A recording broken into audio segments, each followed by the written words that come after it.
Mesdames et messieurs, bonjour, je suis Carlos Roykandé, votre serviteur. Aujourd'hui, j'irai avec moi un serviteur de l'Éternel. Je vais le laisser se présenter, puisque aujourd'hui, nous aurons à échanger autour d'un thème très important, les épreuves dans la vie du chrétien. Alors, mon frère, bonjour. Bonjour, Monsieur Carlos. Merci pour cette opportunité. Alors, mon nom, c'est Auguste Cano. Je suis serviteur de l'Éternel. Et ça me fait vraiment grand plaisir de pouvoir partager avec vous des expériences et des paroles que l'Éternel m'a mises à cœur. Merci bien, Auguste. Auguste, c'est une personne que je côtoie fréquemment. Et je vous assure que quand on parle de la relation avec le Seigneur, expérimenter des profondeurs avec Dieu, je remercie le Seigneur tout simplement pour sa vie. Alors, frère Auguste, pourquoi les épreuves dans la vie d'un chrétien? Déjà, c'est qui un chrétien? Pourquoi les épreuves dans sa vie? Alors, un chrétien selon la Bible, c'est quelqu'un qui a accepté Jésus comme Seigneur et Sauveur.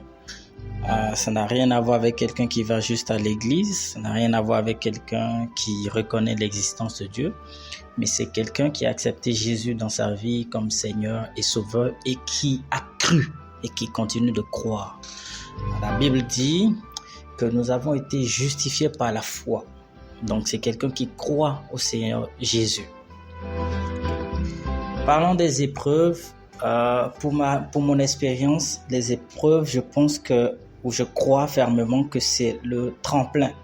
Ce sont des escaliers pour atteindre la destinée que Dieu a préparée pour nous. La Bible dit à l'apôtre Paul en parlant dans le livre de 2 Corinthiens, 2 Corinthiens chapitre 10 verset 4 dit que nous combattons avec des armes célestes. Pourquoi il parle de combat? Parce qu'il sait que la vie chrétienne, c'est une lutte. C'est tout un processus. Ce n'est pas juste être chrétien dans la bouche, mais c'est vraiment toute une préparation. La Bible dit que nous devons mourir. Mourir, c'est tuer la chair. Tuer la chair, ça revient à faire un grand combat. Et ce combat va se faire seulement avec l'aide du Saint-Esprit. Alors, où se trouvent les épreuves dans tout ça? Nous devons comprendre une chose, c'est que pour atteindre les objectifs que Dieu a fixés pour nous, il va nous faire passer nécessairement par des étapes que moi j'appelle, non épreuves, mais j'appelle ça la formation. Dieu, comme tout être humain, je prends un entrepreneur. Quand tu investis, tu as forcément envie d'avoir un retour d'investissement. Tu n'investis pas dans le vide, tu veux avoir un retour. C'est le même principe chez Dieu. Dieu investit dans un être humain, Dieu utilise un être humain, Dieu utilise le chrétien pour avoir un résultat. Mais pour avoir ce résultat-là, il faut que ce chrétien soit formé comme il faut. Tu ne peux pas te lever ce matin et dire que tu peux proclamer des choses s'il n'y a pas de prédisposition. Tu ne peux pas rentrer dans ta destinée s'il n'y a pas de prédisposition. Dieu te prépare à travers ces épreuves qui sont des formations afin que tu puisses atteindre ta destinée. Donc, à partir de cela, je crois fermement que les épreuves sont très, très, très importantes dans la vie d'un chrétien. Je prends l'exemple de notre patriarche Job. Job, il était bien, tout allait bien dans sa vie, mais Dieu a permis que le malheur s'abatte sur Job pour voir s'il est capable de tenir face à la prochaine étape qui va l'amener. La Bible nous dit que Job a eu plus que ce qu'il avait, que ce soit en matière de fécondité, que ce soit en matière de richesse. Job a eu plus que ce qu'il avait.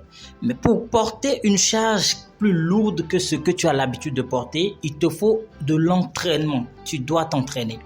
Quand tu prends un sportif qui porte du 50 kg, S'il veut atteindre les 100 kilos, il lui faut porter d'autres charges qui dépassent les 50 kilos et ça fait mal. Mais après toutes ces épreuves-là, tous ces entraînements, toute cette formation, il se retrouve capable à porter des charges plus lourdes. C'est l'exemple de Job. Job est passé par des difficultés, il a souffert, il a perdu des enfants, il a tout perdu. Mais l'Éternel l'a remonté. Et à la dernière minute, pendant que tout le monde pensait que c'était fini, la Bible nous dit qu'il a eu plus que... La Bible dit même que les enfants de Job sont les plus belles. Ça, c'est vrai. Et ça, c'est pour dire que Job, la Bible dit que dans toutes ces choses, Job ne pécha point contre l'Éternel. Ça veut dire que Dieu veut voir notre fidélité pendant ces moments-là. Que dirons-nous donc d'Abraham? Abraham va maintenant offrir son fils unique, Isaac. Tout à fait. Abraham, Dieu lui a donné un enfant. Et imaginez le niveau de foi d'Abraham, son niveau de fidélité.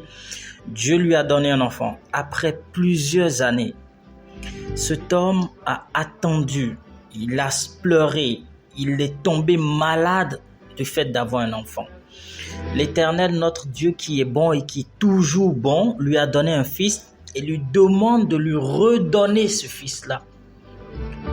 Je parie que toi et moi, en tant que chrétiens aujourd'hui, ce serait très difficile pour nous de le faire. Mais Abraham a compris quelque chose. Celui qui m'a donné cet enfant, si c'est lui qui me le demande, je le lui rendrai.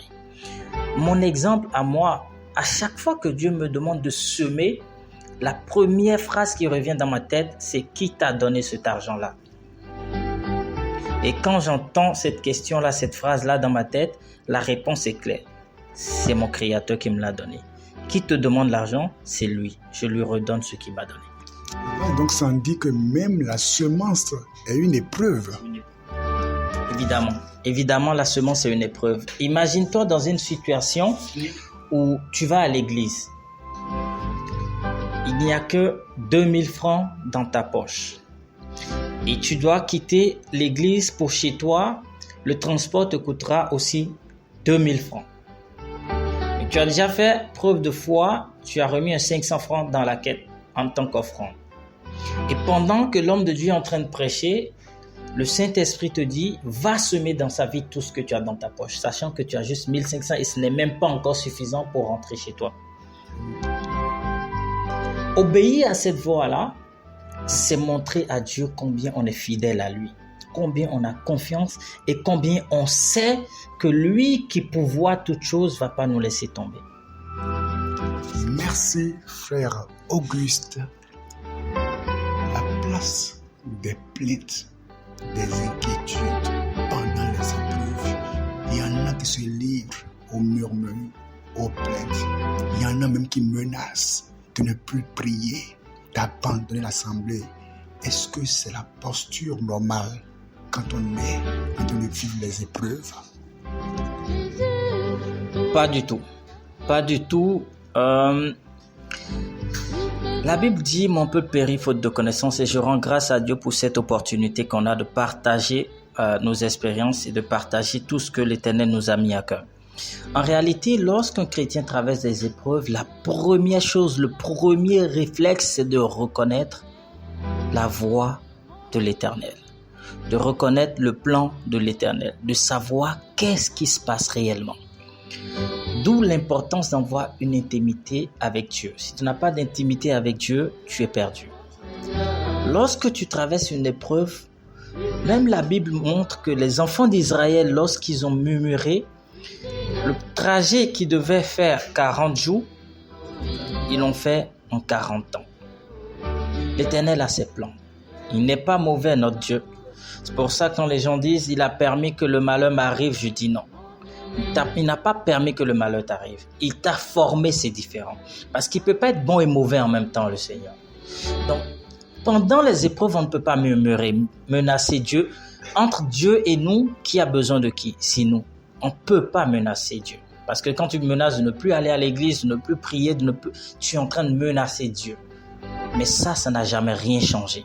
Au contraire, ça te fait durer dans les épreuves et ça t'amène plus dans des difficultés qui ne sont pas prévues.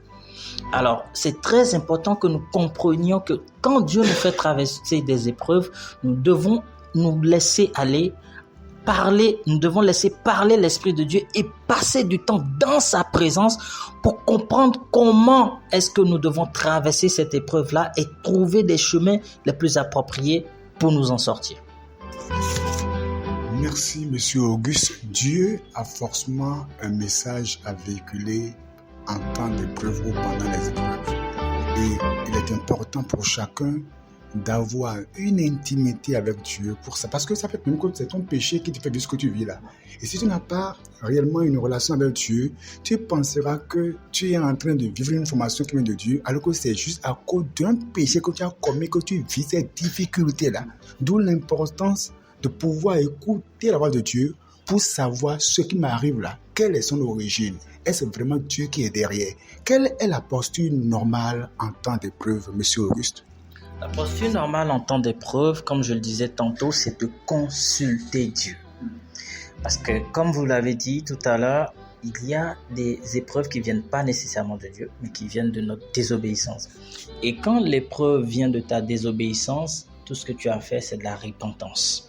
Si tu ne sais pas qu'il faut passer par la repentance, quitter cette épreuve-là, tu vas penser peut-être que c'est une épreuve que Dieu t'a mise sur ta route pour t'amener dans ta gloire et tu vas vivre dans le malheur pendant très longtemps. Alors même notre Seigneur Jésus, pour rentrer dans la gloire, parce que la Bible nous dit que son nom est au-dessus de tous les autres noms. Pourquoi? Parce qu'il est passé par l'épreuve, il a fait le sacrifice. Mais pendant qu'il faisait ça, avant même que Jésus ne commence le travail pour lequel il a été envoyé, il est parti consulter le Père. Pendant 40 jours et 40 nuits, il est parti prendre ce que j'appelle le cahier de charge. Alors, lorsque Jésus savait ce qu'il attendait sur la terre, il pouvait juste venir commencer le travail. Mais il est quand même parti voir son Père pour comprendre, pour avoir plus de précision sur la situation. Ce qui veut dire que même quand tu sais bien que tu es dans une épreuve, tu es une situation difficile, tu es bien conscient du fait que tu es en train de couler le bateau, tu dois avoir ton intimité avec Dieu et poser les bonnes questions. Éternel, qu'est-ce que je dois faire dans ce moment? Merci, Monsieur Auguste. À présent, quel mot avez-vous à dire à ces personnes qui obéissent à Dieu, qui craignent Dieu, dont la vie est agréable à Dieu, qui prient correctement, mais qui traversent des temps d'épreuve? Quelles paroles d'encouragement avez-vous à leur dire? Pour ma part, il faut que vous continuiez à croire. Notre Dieu ne déçoit jamais. Il ne ment jamais et il n'est pas un fils de l'homme pour se repentir. Dieu n'a pas changé. Ce qu'il a fait hier, il est capable de le faire encore. Je sais une chose. Lorsque tu traverses les épreuves et que tu fais ce que Dieu te demande de faire et que tu restes vraiment dans sa volonté, il y a toujours une gloire à la fin. Donc, je demande à mes frères et je prie pour eux que Dieu leur accorde la force nécessaire de tenir ferme dans les épreuves afin de pouvoir atteindre la destinée que Dieu a préparée pour eux. Et n'oubliez jamais, Dieu n'investit dans rien tant qu'il n'a pas son intérêt. Et son investissement pour que son investissement apporte l'intérêt qu'il veut, il faudrait que vous soyez formés. Nous ne pouvons pas rentrer dans une compagnie, commencer à travailler si on n'a pas une formation. Il faut qu'on passe par la formation. Donc, à partir de maintenant, je demanderai à tout le monde de voir les épreuves comme une formation qui a un délai et que bientôt, la gloire de l'Éternel va se manifester. Merci. Qui a un délai. Il y a toujours un délai pour cette formation. Merci, Monsieur Auguste.